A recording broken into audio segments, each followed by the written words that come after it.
नमस्कार बच्चों, आज की हिंदी व्याकरण ऑनलाइन कक्षा में आपका स्वागत है। आज की कक्षा में हम पुनरावृत्ति कार्य के अंतर्गत विराम चिन्ह का अध्ययन करेंगे। विराम चिन्ह का अध्ययन हम पूर्व कक्षा में भी कर चुके हैं।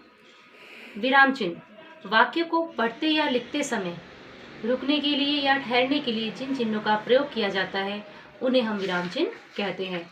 अर्थात विराम चिन्हों के द्वारा ही हमें पता चलता है कि वाक्य में कब किस तरह रुकना है और वाक्य हमारा कहाँ पूर्ण हुआ है और कहाँ हमारा समाप्त हुआ है। विराम चिन्हों के अंतर्गत आज हम पूर्ण विराम, प्रश्न सूचक चिन्ह, अल्प विराम और विस्मय सूचक चिन्ह का अध्ययन करेंगे। इसी के साथ आज हम मधुकलश कहानी संग्रह का भी अध्ययन करेंगे। तो चलिए शुरू करते हैं हमारी आज की कक्षा। दिनांक 18 फरवरी 2021, पुनरावृत्ति कार्य दिवस गुरुवार, विराम चिन्ह। तो नीचे कुछ वाक्य दिए गए हैं जिनमें हमें उचित विराम चिन्हों का प्रयोग करना है और एक एक वाक्य हमें लिखना है। तो यहाँ हम देखेंगे बच्चों, सबसे पहले ये हमारा कौन सा चिन्ह है? प्रश्न सूचक चिन्ह। ये हमारा प्रश्न सूचक चिन्ह है। पेड़ हमें क्या क्या देते हैं? तो यह प्रश्न सूचक वाक्य है, तो इसके अंत में हम यहाँ लगाएंगे प्रश्न सूचक चिन्ह। पेड़ हमें क्या क्या देते हैं? तो प्रश्न सूचक चिन्ह प्रश्न सूचक वाक्यों के अंत में लगाया जाता है। दूसरा हम देखते हैं, यह हमारा है विस्मय सूचक चिन्ह। अर्थात विस्मय का अर्थ होता है हर्ष, आश्चर्य या शोक के भावों को प्रकट करने के लिए विस्मय सूचक शब्दों के बाद विस्मय सूचक चिन्ह का प्रयोग करते हैं। तो यहाँ हम देख रहे हैं वाक्य, वाह कितना सुहावना मौसम है। तो यहाँ वाह एक विस्मय सूचक शब्द है। वाह एक विस्मय सूचक शब्द है और विस्मय सूचक शब्द के बाद विस्मय सूचक चिन्ह का प्रयोग किया जाता है। वाह, वाह कितना सुहावना मौसम है। अगला विराम चिन्ह है हमारा अल्प विराम। इसे हम अल्प विराम कहते हैं। अल्प विराम का अर्थ होता है वाक्य में थोड़ी देर या कम देर रुकने के लिए जिस चिन्ह का प्रयोग किया जाता है उसे हम अल्प विराम कहते हैं। तो यहाँ हम वाक्य में देखिए, रश्मि, मालती, शुचिता और पार्वती ने समूह नृत्य में भाग लिया। तो यहाँ हम रश्मि, थोड़ी देर रुकने के लिए रश्मि, मालती, शुचिता और पार्वती ने समूह नृत्य में भाग लिया। तो यहाँ हमने अल्पविराम चिन्ह का प्रयोग किया है। तो यहाँ हम देखेंगे यहाँ अर्थात समान शब्दों के बीच में, तो यहाँ ये तीनों लड़कियों के नाम हैं, रश्मि, मालती, शुचिता। तो यहाँ हमने अल्पविराम चिन्ह का प्रयोग किया है। अगला चिन्ह हम देखते हैं पूर्ण विराम। पूर्ण विराम वाक्य में वाक्य पूरा होने पर अंत में लगाया जाता है। जैसे हम सभी बगीचे की सैर करना चाहते हैं। हम सभी बगीचे की सैर करना चाहते हैं। तो वाक्य हमारा यहाँ पे पूर्ण हुआ है अर्थात समाप्त हुआ है। तो यहाँ वाक्य के अंत में हम लगाएंगे पूर्ण विराम, हम सभी बगीचे की सैर करना चाहते हैं।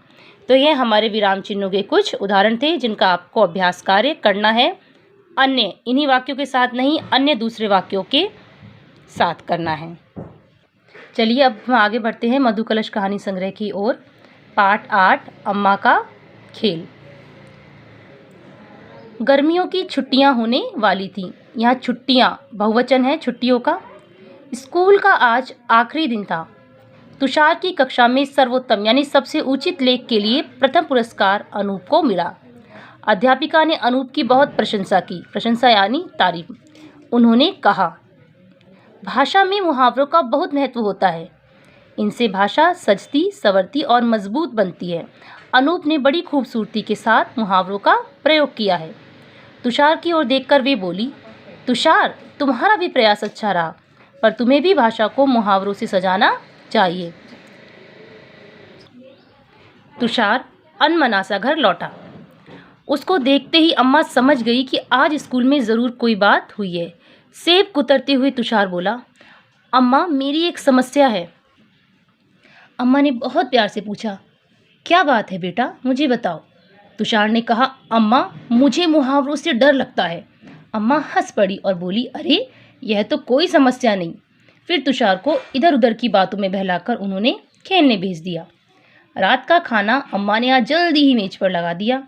सबको पुकारते हुए बोली, सब आ जाओ, खाना ठंडा हो जाने से मज़ा किरकिरा हो जाएगा। तुषार कुछ बोलने ही वाला था कि बरखा दीदी ने भी आवाज़ लगाई, तुषार जल्दी आओ भाई। देखो यहाँ भी बच्चों विस्मयसूचक चिन्ह का प्रयोग हुआ है। मारे भूख के मेरे पेट में चूहे दौड़ रहे हैं। तुषार का परिवार रात के भोजन के समय दिन भर की बातें एक दूसरे को बताता था। सभी अपनी अपनी कुर्सी पर बैठ ही रहे थे कि दादाजी तौलिए से हाथ पहुँचते हुए आए और बोले, एक ही बात कई बार कहने पर भी जब किसी के कान पर जूं नहीं रेंगती तो गुस्सा आता ही है। क्यों बरखा? क्यों बरखा? तुषार ने दादाजी को अपने पास बैठाते हुए कहा।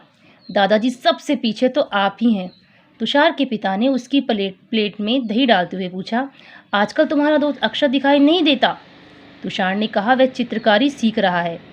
पापा मैं भी चित्रकारी सीखूंगा। यहाँ भी अल्पविराम चिन्ह का प्रयोग है।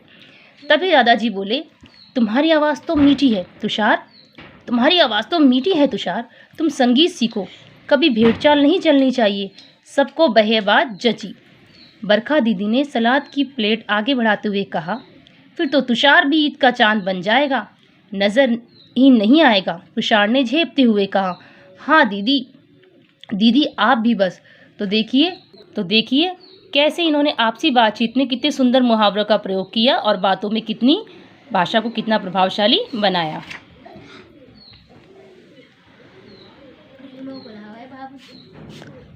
पापा ने खीर खाते हुए तुषार से पूछा, क्रिकेट में भारत और श्रीलंका का मैच कैसा रहा बेटा? तुषार बोला, श्रीलंका को नाको चने चबाने पड़े। सभी जोर से हंस पड़े।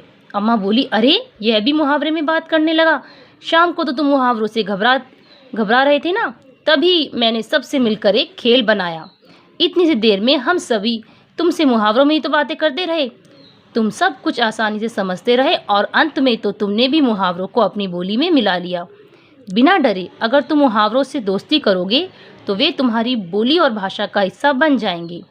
अम्मा की तरफ देखते हुए तुषार ने कहा, अम्मा सच आप बहुत अच्छी हैं, मुहावरों से अब मैं कभी नहीं कतराऊंगा। अम्मा का खेल काम कर गया। तो बच्चों इस तरह हमने जाना कि मुहावरे वाक्य का एक अंश होता है, एक भाग होता है जो भाषा को, हमारे वाक्य को प्रभावशाली बनाता है। तो यहाँ के रचनात्मक कार्य में हम देखते हैं कि रंगों वाले मुहावरे पहचान का सही रंग बने। तो जैसे अक्षर भैंस बराबर, तो यहाँ काले रंग से क्या प्रतीत होता है? काला अक्षर भैंस बराबर।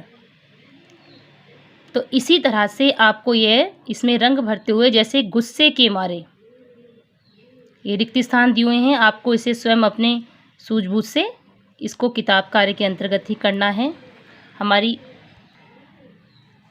तो बच्चों जैसे यह है लाल और यहाँ हम भरेंगे पीला, तो आप अपने माता पिता की सहायता से, तो यह एक मुहावरा है, लाल पीना होना अर्थात गुस्सा आना। तो जैसे दाल में यहाँ काला रंग भरेंगे, दाल में काला होना। तो इस तरह से हम अन्य मुहावरों का अभ्यास भी करेंगे। और इसी के साथ हमारी आज की कक्षा पूर्ण होती है। धन्यवाद।